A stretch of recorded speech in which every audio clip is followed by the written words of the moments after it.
Bu özel bir selamdır. Eşhedü enne demeke sekene fil huld. Şehadet ederim ki senin kanın ebedilik aleminde sakin oldu. Vakşeerret lehu azilletul arş. O kan ebedilik alemine götürüldüğü zaman arşın sütunlarını titretti.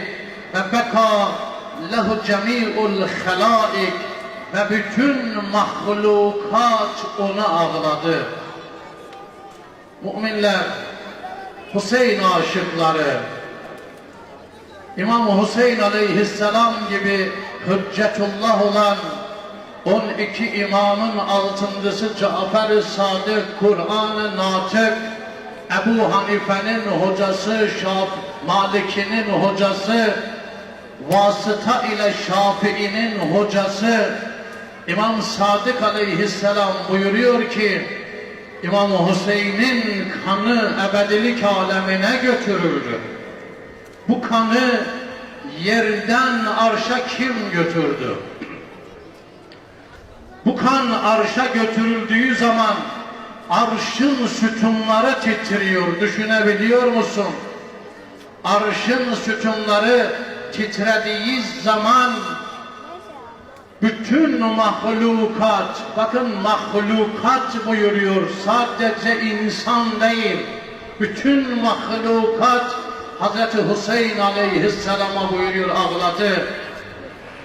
Bu cümle o kadar derin anlamlar ifade etmektedir ki sonrasında imam buyuruyor ve beket lehus semavatis sab'a, 7 kat gök ona ağladı. Vel erazûne sab'a, 7 kat yer ona ağladı. Ve ma fihinne ve ma beynehunne, gökler ve yerler arasında olanların hepsi ona ağladı.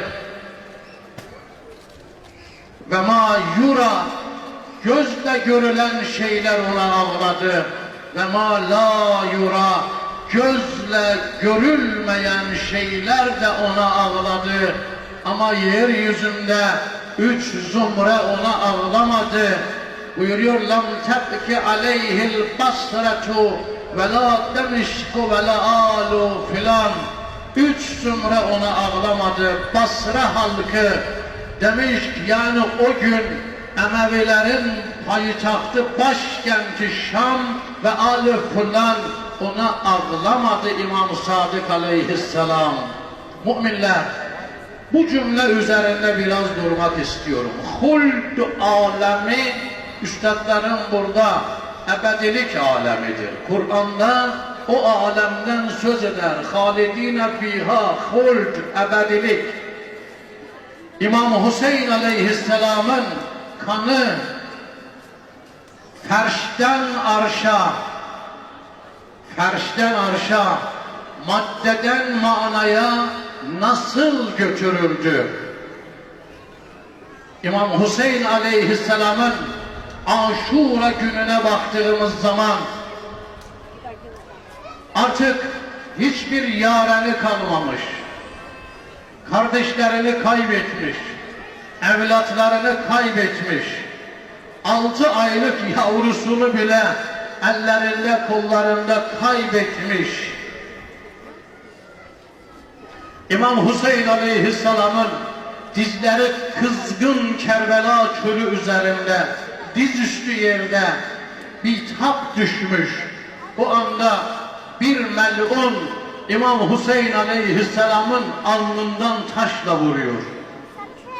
İmam Hüseyin aleyhisselam alnından akan kanı elbisesiyle silmek için elbisesini kaldırdığında bir başka melun kalbine bir ok saplıyor. İmam Hüseyin aleyhisselam o halde elini getiriyor kalbinin altına, akan kanını avuçlarıyla dolduruyor ve o avuçlarının içindeki kanın tamamını semaya fırlatıyor. o semaya attığı kandan bir damla bile yeryüzüne dönmemiştir. Bir damla bile yeryüzüne dökülmemiştir. Dökülseydi ne olurdu? O kan yeryüzüne aksaydı ne olurdu? Yeryüzünde yer ehli diye bir şey kalmazdı. Yer ehlinin tamamı helak olurdu. Peki İmam Hüseyin aleyhisselam niye böyle bir şey yapmadı? Çünkü İmam Hüseyin aleyhisselam hakkında ziyaretnamede var. Rahmetullahil vasi'e. Ali Yasin ziyaretnamesinde var. O Allah'ın geniş ve sonsuz rahmetinin tecellisidir. Orada bir grup eşkıya vardı, yamyam vardı. O yamyamlardan, eşkıyalardan dolayı yer ehlinin helak olmasına razı gelmedi Hazreti Hüseyin aleyhisselam. Çünkü Hazreti Hüseyin Bab-ı Necatil Ümme, ümmetin kurtuluş kapısıdır. Ceddi Resulullah böyle buyurmuş. فَاِنَّهُ minni, o bendendir, ben ondanım. Ve Bab-ı Necatil Ümmeti, ümmetimin kurtuluş kapısıdır. Emruhu emri ve taatuhu taati. Onun emri benim emrimdir. Ona itaat bana itaattir. Şeyh Sadok merhum bu rivayeti Emali adlı eserinin 177. sayfasında kaydediyor. Peki havaya attığı o kanın ne oldu? İki rivayet arz edeceğim, ikisini birleştirerek hem Ümmü Seleme'dendir hem de İbni Abbas'tandır. Hicri 61 Muharrem ayının 10'unda Ümmü Seleme, Peygamber Efendimizin zevcesi Ümmü Seleme, ey benim Hanbeli kardeşim, beni duyuyorsan bak senin mezhep imamın bile Peygamberimizin Aşura günü ne yaptığını yazmış. Eğer sünnet derdin var ise Peygamber Efendimizin Aşura gününde sünneti ortada arz edeceğim. Ey benim ehli sünnet kardeşim, sen bizim din kardeşimizsin. Senin büyük alimlerin Peygamber Efendimizin Aşura günü ne yaptığını yazmış.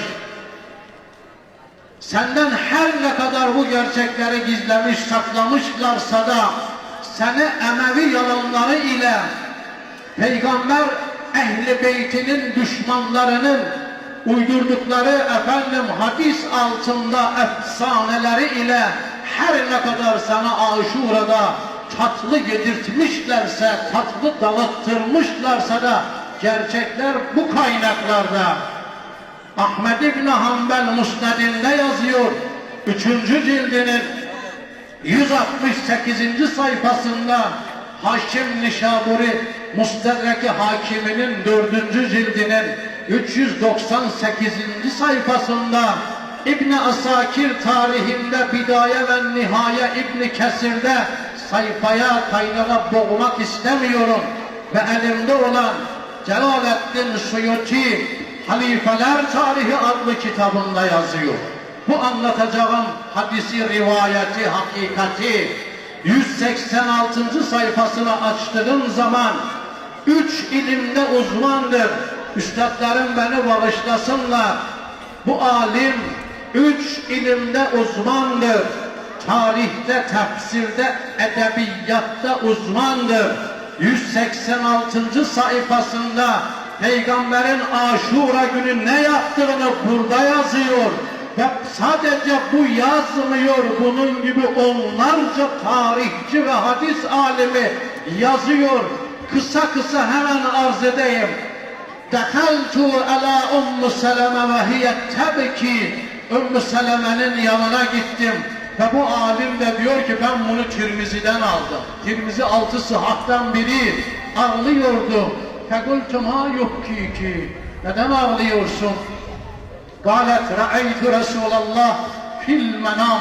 Peygamberi rüyamda gördüm. Ela